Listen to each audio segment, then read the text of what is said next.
Hello students.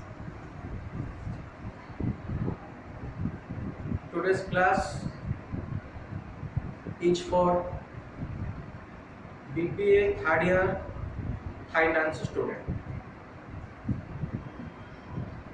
The students, in today's class we will discuss one of the important chapter of your unit 1, which is very important from exam point of view. Students, today's class is working capital management, that is WCM, and under WCM we have completed things or various aspects of unit 1. In today's class we will discuss the topic called determinants of working capital. Let's start.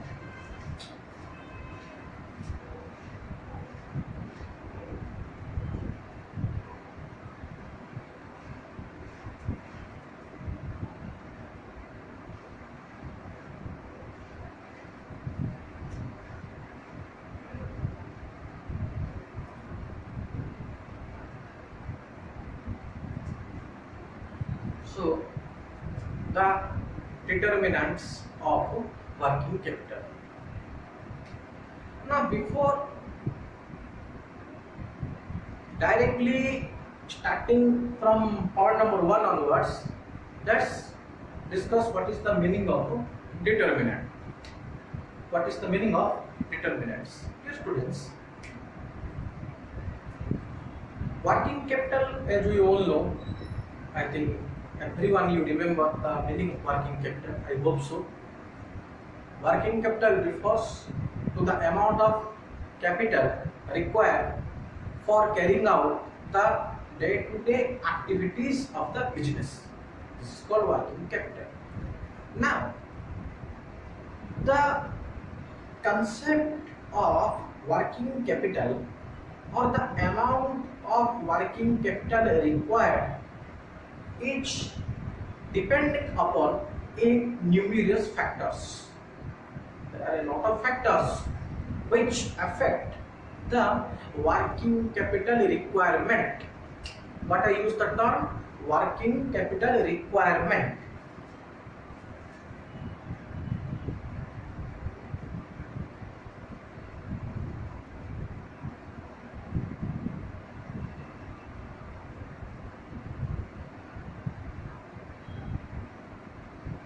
Working capital requirement is depending upon a number of factors, and it is not a easier task on the part of the managers to calculate the exact amount of working capital requirement. So for this purpose, means for calculating the exact amount of working capital requirement of the business, we must consider various factors into consideration for knowing that what is our business's working capital requirement. So, in order to know the exact amount of working capital requirement, we must consider, being the owner of the business, we must consider certain points or certain factors. Now, the factors which we will consider while calculating the working capital requirement of a business is known as the determinants. So from this, you should be very clear that determinant is nothing but the factors which should be considered by the business unit for calculating the exact amount of working capital requirement. Unless otherwise we don't pay special attention to these factors, we cannot able to judge or calculate the amount of working capital requirement. So under the determinants of working capital, we will discuss on point wise the various factors which is highly essential for calculating the working capital requirement of a business concern. So let's start from point number 1.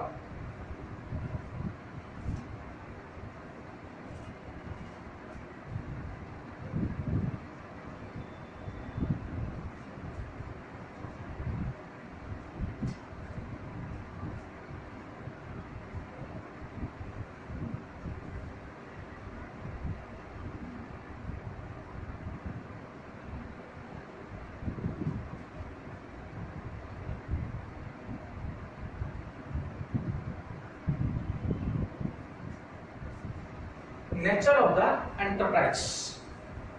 The first point is nature of the enterprise. Dear students,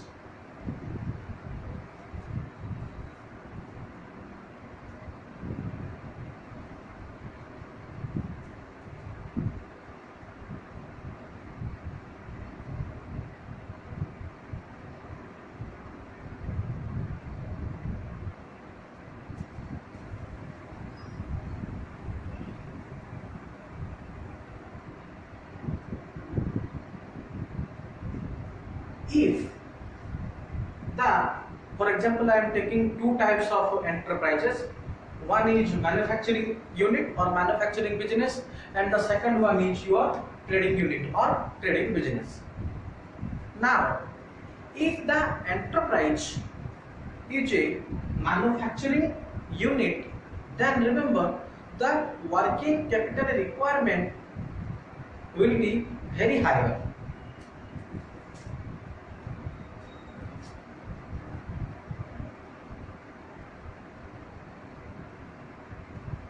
The working capital requirement in case of a manufacturing concern will be very high.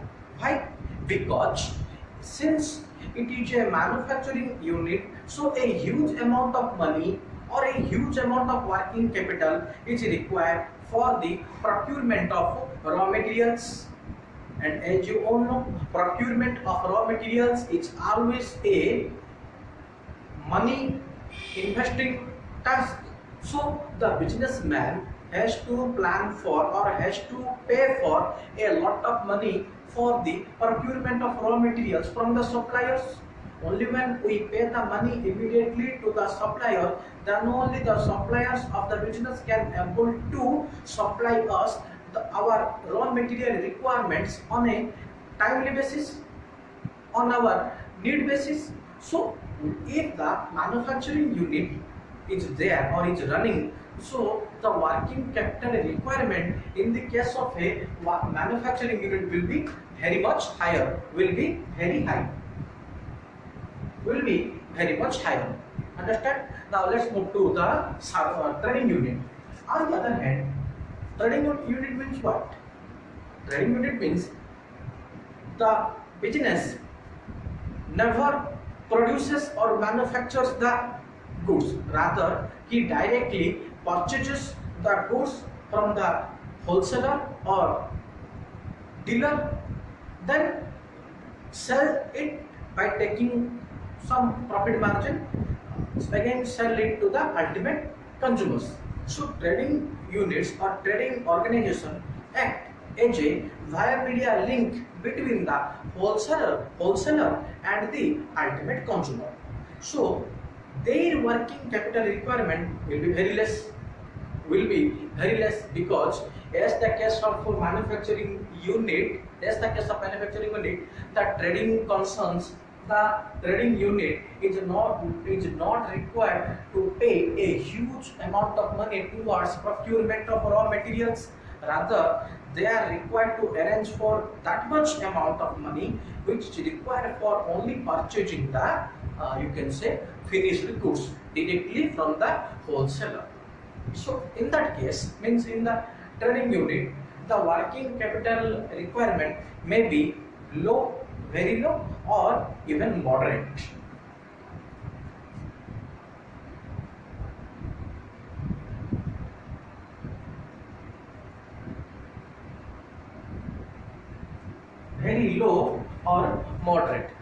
am using the word moderate? Because moderate is there. We may not say that always a trading concern is requiring very lesser amount of working capital. It is not always true. So moderate means, suppose if the trading unit is a bigger in size, or the trading unit is purchasing a huge amount of finished goods, keep it for its future, then disposes a small amount of stocks out of the huge lots that the trading unit purchased, disposes to the direct market very little bit amount of stock, then again a huge amount of money is required for purchasing the huge or big lots.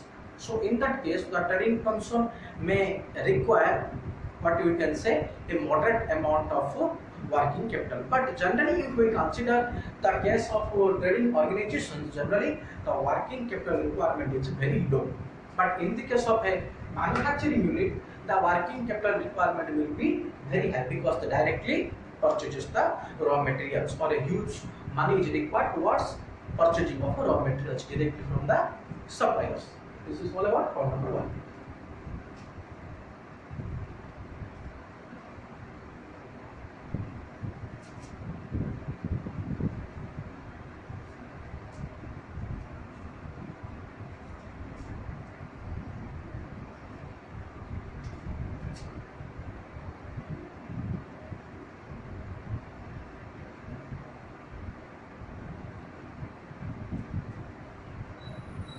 Size of the business.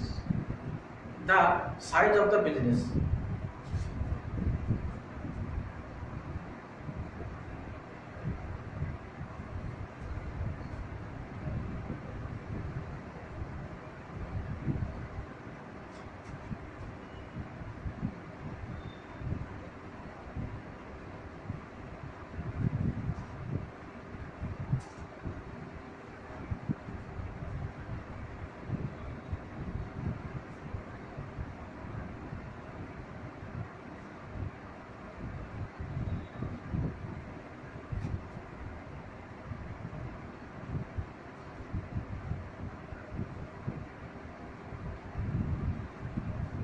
Now,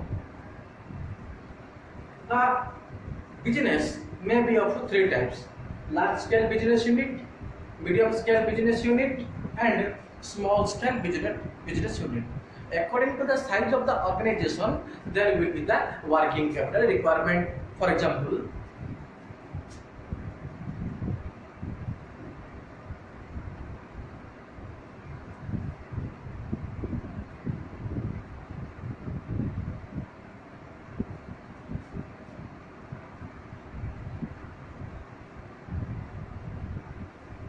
if the organization is a large scale unit, then definitely there will be a high working capital is required, or the working capital requirement for the large scale units will be very higher. On the other hand, if the organization is a medium scale unit, then the working capital requirement will be moderate. On the other hand, if the organization is a small scale unit, then for those the working capital requirement will be very low. So according to the requirement, or according to the size of the business, the working capital is always required. So the size of the business is one of the we can say important factor of the determinants of working capital requirement. So the size of the business always matters while calculating the amount of working capital requirement. This is all about point number 2.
number 3 is access to ACCESS, access to money market. See, money market means, as I have explained you in the concept of money market in SAPM. Remember, in the last class of SAPM subject, I have explained you the concept of money market. Now, what is meant by money market? What is meant by money market? Money market is a market where the securities are being traded for less than 365 days.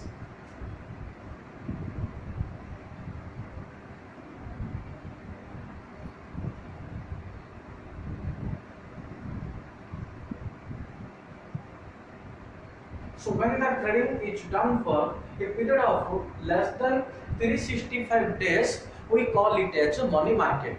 So money market is the market where the investment or the trading is being done for a period of less than 365 days. Now the point is access to money market. What does it indicate? Now we should go for, or we should plan for the investment in money market only. Why? Because suppose today the business is having rupees 50 lakhs, for example, as its savings. After paying for all the expenses, the total savings of the business amounts to rupees 50 lakhs. Now, it is the duty of the managers to invest such rupees 50 lakhs in such a way that the money can be, means the money so invested can easily be disposed or can easily be converted into money within a quick period of time, so that the moment the business requires the money, the managers of the business, by selling those securities which they have already invested, by selling those securities can easily able to arrange the money and pay for the expenses. So for this purpose, we have to choose, means the businessman have to choose investment in money market only. Investment in money market only, because just I said money market is the market where the trading is done for 365 days. So as and when we can be able to dispose or we can be able to sell the investment and arrange for the money. On the other hand, if we choose for long-term investment, that is capital market investment, then capital market means where the securities are traded for more than 365 days.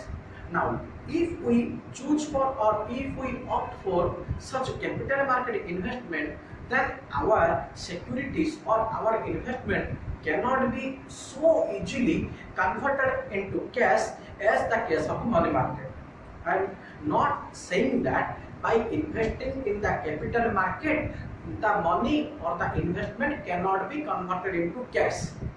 Rather, what I am trying to say, if we choose for capital market investment, then for disposing the money, then for converting the investment into cash, a lot of process is required, or it is a time consuming process.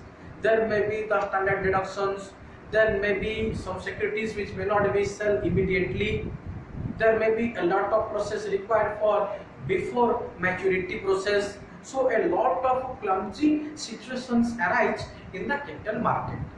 But in the case of money market, there is no such difficulties for converting the investment into hard cash. So we always plan for investment in money market, or the point is access to money market, means we always have a direct link with the money market only, so that we can easily able to dispose our investment, convert the investment into cash, and easily meet our requirement of the business. Next point, profit margin and a dividend policy. See, dividends means what? You should be very clear. Dividend, remember, dividend is the return on investment which arises out of shares. So dividend is always payable to the shareholders. Whatever the return that the shareholders get for their investment by way of shares is known as a dividend. So one thing is for sure, the amount of dividend is always paid out of the trading profits only. out of the trading profits.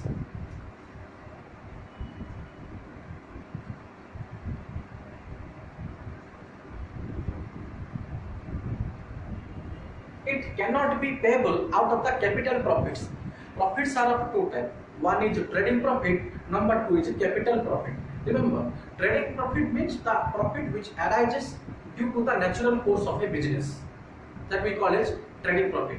Capital profit means when we invest in a huge amount for some year, and after the maturity period, if we are going to sell the property or sell the investment, then whatever the profit achieved, that is known as capital profit. For example, the business is purchasing a land today, that is today's date is 24th. So on today, that is 24th June 2020, the business is making an investment of rupees say 5 lakhs. Now suppose after 5 years, on 2025 or on the year 2025, suppose the business sells the land that the business purchases today on today. Now after 5 years, the value of land will be definitely much more than today's price.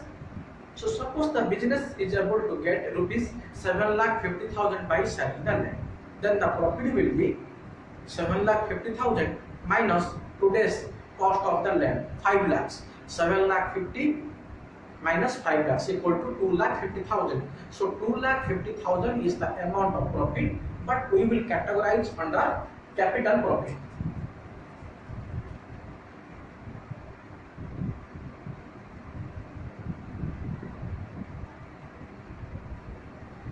Capital profit.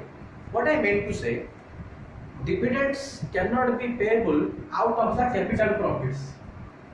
Out of the capital profits, we cannot pay for dividend. Rather, dividend is always payable out of the trading profits only.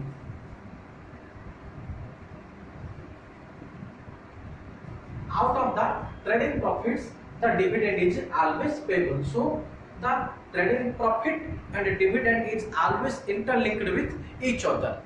Trading profits, again I am saying, trading profit means which arises out of the natural course of business. हम trading करके जो भी पैसा कमा रहे हैं उसको हम ट्रेडिंग प्रॉफिट बोलेंगे. Now the profit margin and dividend policy. Now coming to the main point. Dividend का मतलब समझ में आ गया?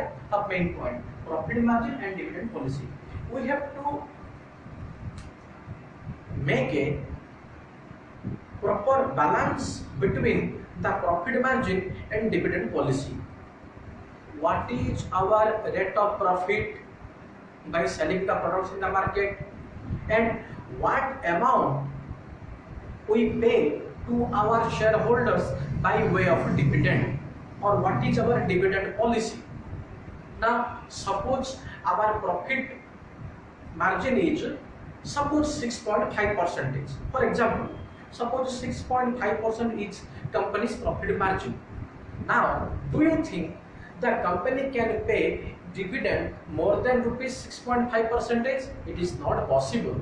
It is not possible, because being a businessman, we have to think very carefully regarding optimization of profits. So our profit margin is 6.5%. If we declare 8% dividend to our shareholders, then slowly and slowly we are making a loss. So our dividend policy should be fixed at such a rate which is less than 6.5%, maybe 6%, maybe 5.40%, or maybe even 5%.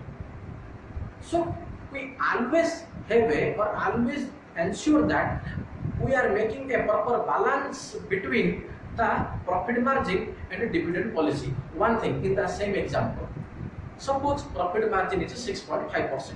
So you will say to me, sir, we will declare 4% dividend to our shareholders, then our profits will be much higher. No, this is not always possible also, because if we declare 4% dividend to our shareholders, there are other companies who are ready to pay more than our company's price, that is 4%.